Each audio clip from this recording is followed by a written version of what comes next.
Okay. Well, hello, oddballs. It's your host, Bobby. And your co-host, Lexi. And this is Oddities on Elm Street.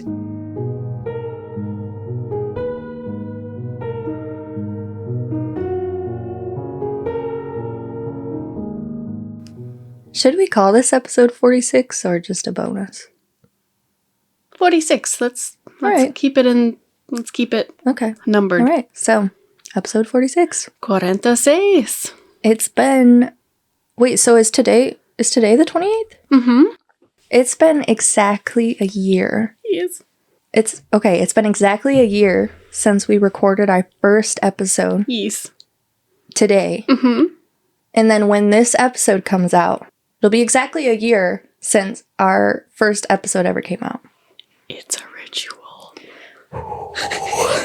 So if you've been here since the beginning, it's like celebrating our anniversary. Deja vu. I know. It's actually really crazy. I can't believe it's been a year already. I know.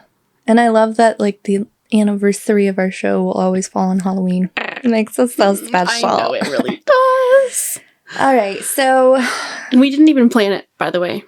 No. No. My phone was like, memory from 1 year ago today. And so I pulled it up and it was us. It just makes it holy shit. All the more special. So special. All right, anyways, before we get into our topic, we have 2 new patrons this week. I have not gotten names, so they're anonymous for now. But they're both in the spookiest crew. Love it. Also, I forgot to say, stop touching the desk. I forgot to say last week that hopefully our sound quality is much better. Because with the money that we have been making on Patreon, people on YouTube already know because they see us, but we bought some new equipment, so. Yes, much better. I think it was. I don't know if you noticed a difference in our episode, too. But I thought it was so much crisper. Yeah, and you don't have to mess with me. Well, it's just so, like, you're at such an odd angle. I don't have a hole for my legs, so I would have to, like, weirdly twist, but now it's just right in front of my face. It's right there all the time. So, yeah, thank you guys for your support. And we're going to record this month's bonus episode that's going to go on Patreon. So if you want to see that, head on over. And I think in that we're going to talk about the history behind Halloween and then a few more little things. Okay. I don't know what that was, but yeah, all that spooky stuff. Love it. Oh, also, you probably noticed our recent episodes have been on Fridays now. Ah, yes. So we may keep that going. We're kind of testing it out. We're not sure yet, but I will say that when I posted the Stainer Brothers on Friday, it was like thousands of streams compared to hundreds of streams on Wednesdays. Let's keep it on Fridays. Yeah. So this will be our Halloween bonus episode.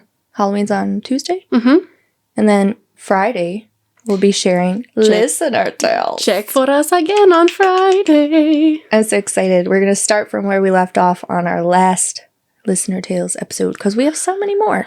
I love that. Yeah, I'm very excited. All right, I think that's it. That's all I got. Okay. So today we're going to talk about some Halloween homicides. Halloween homicides. You heard me right. These are actually really creepy, though. Can you call it Halloween homicides?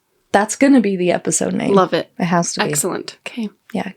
When I was looking into these stories, I was like, if someone rings my fucking doorbell, I swear to God, I'm going to pass away right now. It's like, I don't know, I was reading these, I was like, this is like the beginning of every horror movie. Like The Strangers.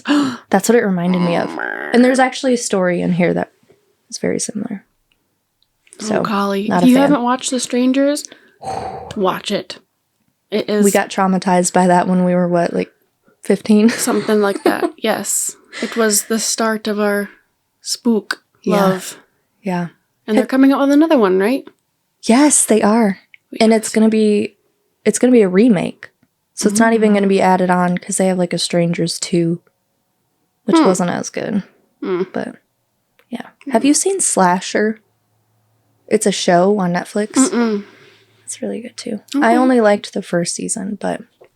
No, I'm watching the Fall of the House of Usher right now. How is that? I'm liking it. I like Mike Flanagan. Okay, yeah. He does some good stuff. Midnight Mass, too. Yes, that's one of my favorite shows ever. So good. Yeah, I need to watch that. I saw the trailer and I was like, oh. I don't have Netflix, though. Why? Because my mom still paid for it. Penny. How dare get you? Your shit together. Yeah, I went on there one day and it was like, you need to revise your payment information. Like, her card expired and she just never renewed it. And I'm like, what the hell? Oh, Mom, come on. We have a deal. I pay for Discovery Plus and she pays for Netflix. So she's not holding up her end of the deal. She needs to get it on together. it. Yeah. Anyways, so what was I going to say? Oh, Slasher, though. That's what I was going to say. There's a couple in that movie. I think this is how it starts out. They're at home on Halloween night, and all the neighborhood kids are like trick-or-treating or whatever, and someone comes to their door and rings their doorbell, and they're dressed in a costume, but it's like an actual killer. And I think the idea behind Halloween being kind of like the perfect night for people to commit crimes, because they can hide behind a mask, is so scary. Yeah. It's like the Halloween movies, like Michael Myers. Yes.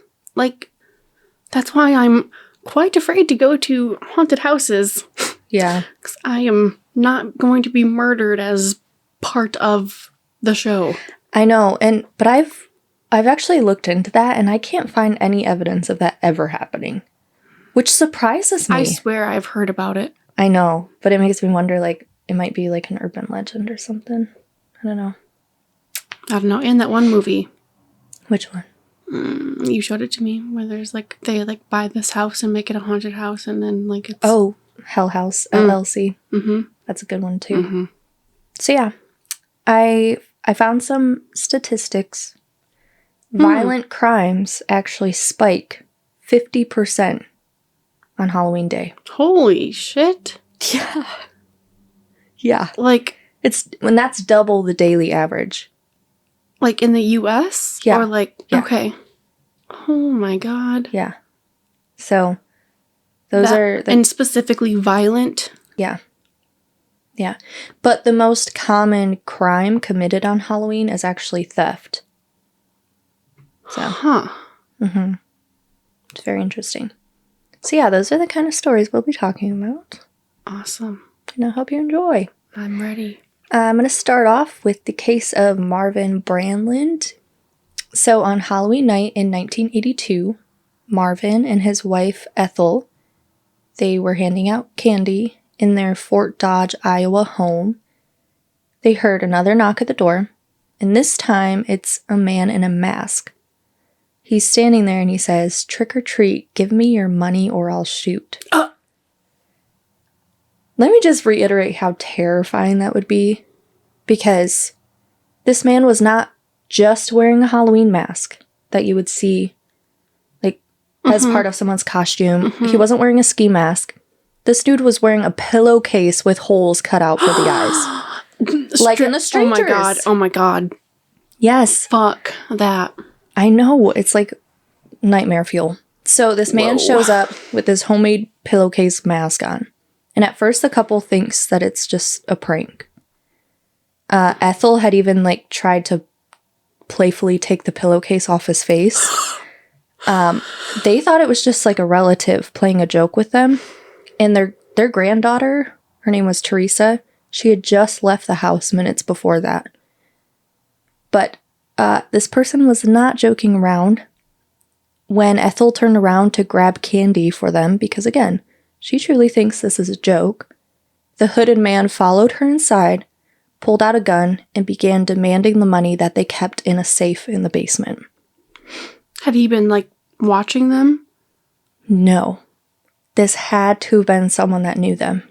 Family or a very close acquaintance, because those were the only people that knew about the safe.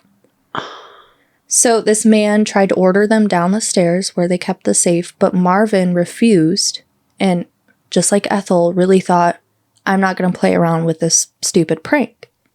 So Marvin reached for the gun to, like, swat it away, like, playfully. And the man shot him in the throat. Oh my. And took off on foot. So somehow, in that struggle, the mask was actually left behind at the scene. Marvin was rushed to Trinity Region Hospital and then airlifted to a hospital in Des Moines, where he died on the operating table. Oh my God. And what's really sad is, you know, months after Marvin's death, Ethel was obviously overtaken by grief, and the family was saying that on Thanksgiving Day, she, like, broke down, and she died a few months later. So, even with the DNA that they had from inside the mask, they still had no idea who had done this. What year was this? 1982. I wonder if they've looked into it again. You know what? CODIS and such. I wish they would, but I don't think they have. And what's really frustrating is that the family is, like, certain that they know who did it. Because, and they say it's an acquaintance of the family. So they said that they had heard that this person was actually bragging about killing Marvin. Yeah. Also, remember, the mask came off in the struggle. Right. Ethel was able to give a description of the killer. The description that she gave police matched that person, that acquaintance. But police say there was just never enough evidence to make an arrest. It seems fishy, right? Absolutely, exactly. I'm like, is this man in law enforcement? That's what I want to know. So for real. Yeah. And so 1982 is when that happened, and still to this day, no one has been arrested for his murder. Yeah. But how scary would that be? And the fact that she saw who it was, yeah, and it didn't matter, right? That, like, I wonder how, like, is that, what do they consider that, like, hearsay or something? I mean, it's like firsthand eyewitness. Right, and why wouldn't they then take the DNA that they had from the mask, call this guy in and say, hey, let's get your DNA and match it. And then they would have what they need to arrest the guy. I don't know if there was like lousy police issue work. Getting a warrant for that. I don't know. It just, absolutely fishy. Yeah. All right, so our second story, it takes place on Halloween. All of these are going to be on Halloween. Love it. Back in 2011 on the south side of Chicago. So there's a 55-year-old man named Liddell Peoples, and he noticed that a bag of his Halloween candy was missing. Okay. There was a woman living with him, but their relationship is kind of unclear because I saw on some sources it said that they were just acquaintances. Other sources, it said they were dating. So I don't know. But nonetheless, the two of them lived together. So Liddell accused this woman that lived with him, she was 49-year-old Maria Adams, of taking his bag of candy. And the two of them start fighting over this.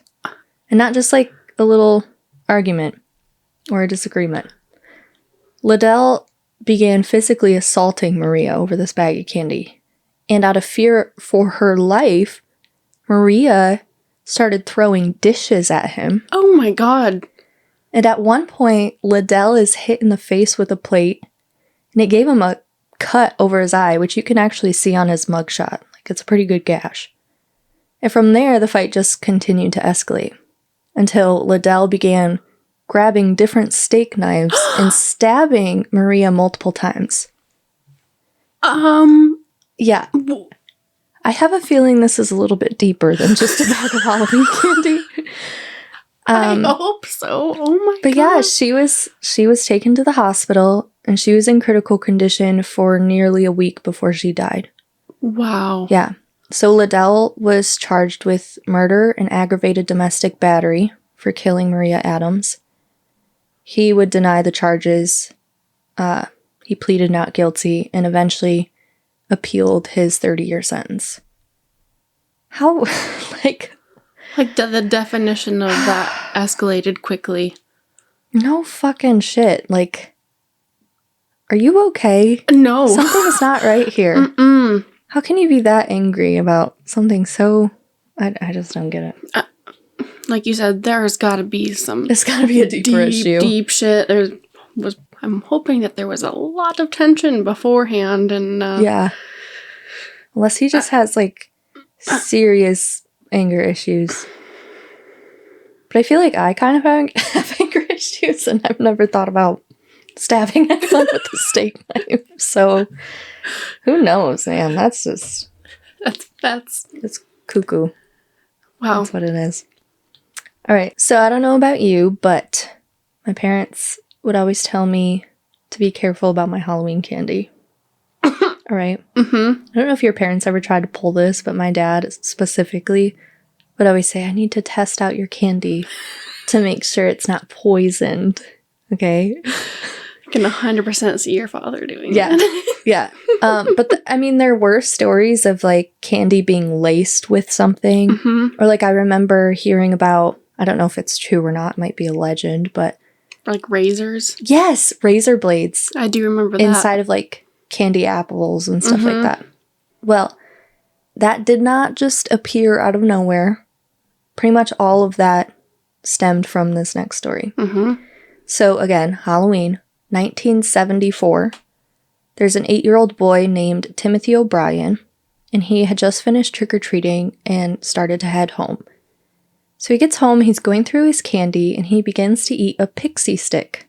Do you remember pixie sticks? Oh, yes, I do. Do they still make those? Straight up sugar. It literally is just colored sugar. It's so good.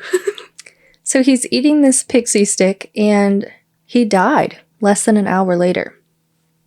It was a pretty quick and easy case for authorities to figure out. Timothy died of cyanide poisoning. Oh, Yeah. Timothy's father, Ronald O'Brien, became a suspect right away. Police noticed that when they questioned him, his story kept changing. ooh. And it turns out that Ronald was in severe debt, like $100,000 worth of debt. Oof. So he took out large life insurance policies on his children and gave Timothy poisoned candy. So police tested the candy, obviously.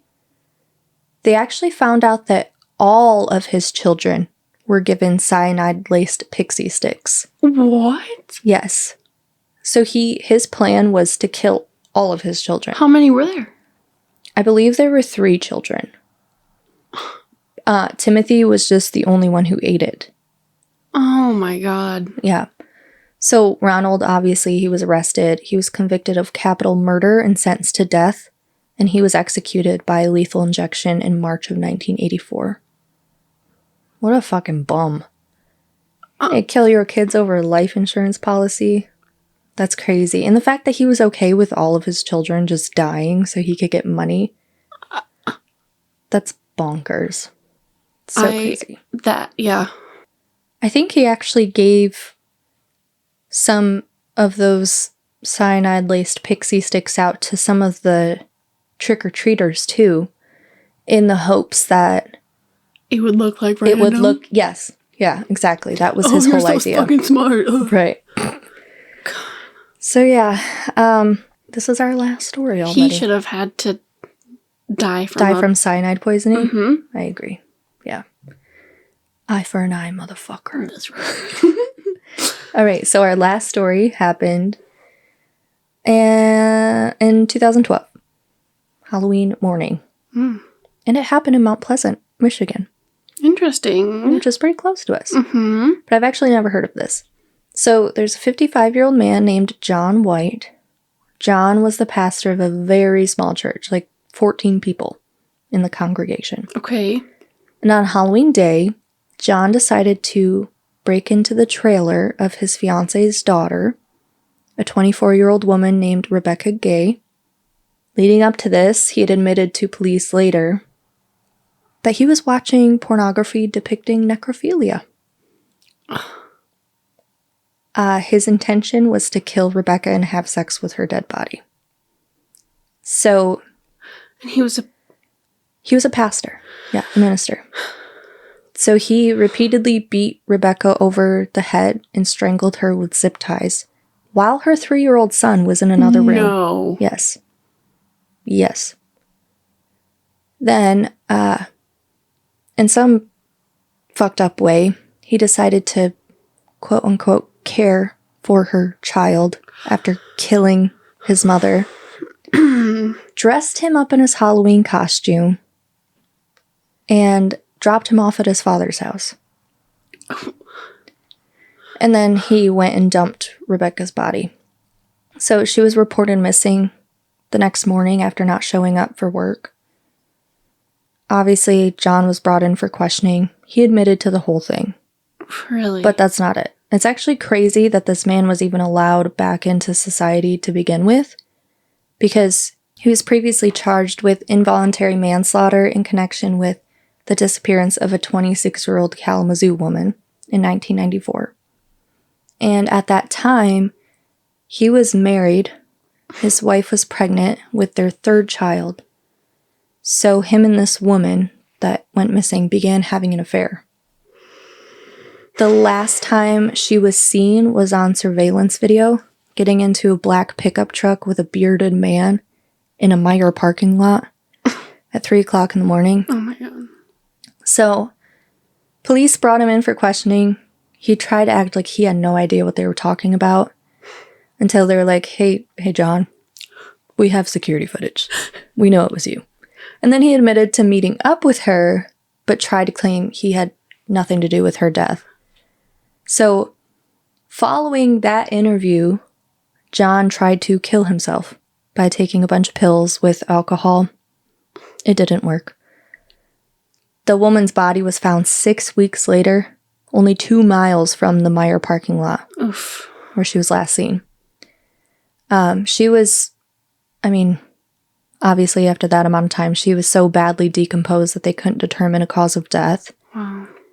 And because of that, they unfortunately just didn't have the evidence to pin him with murder. So he instead pleaded guilty to involuntary manslaughter. Wow. And the judge did everything he could. Like, he sentenced him to as much time as he was able to, which was only 8 to 15 years. Dang. He served 13. But that's not even, what started all of this. Because back in 1980, when John was 22, he invited his 17-year-old neighbor over to his home in Battle Creek. Ew. He told her he wanted to show her some racetrack in his basement. And then he just came up from behind her and started stabbing her. The girl thankfully survived and gave an account of what happened. It's fucking freaky. She said he kept stabbing her while smiling. Oh my God. And then she says, quote, he wiped my mouth off and he kissed me and held my hand and he said, you're going to go now. I'm really sorry you had to go like this. But what the fuck? You're just a woman. I have no words.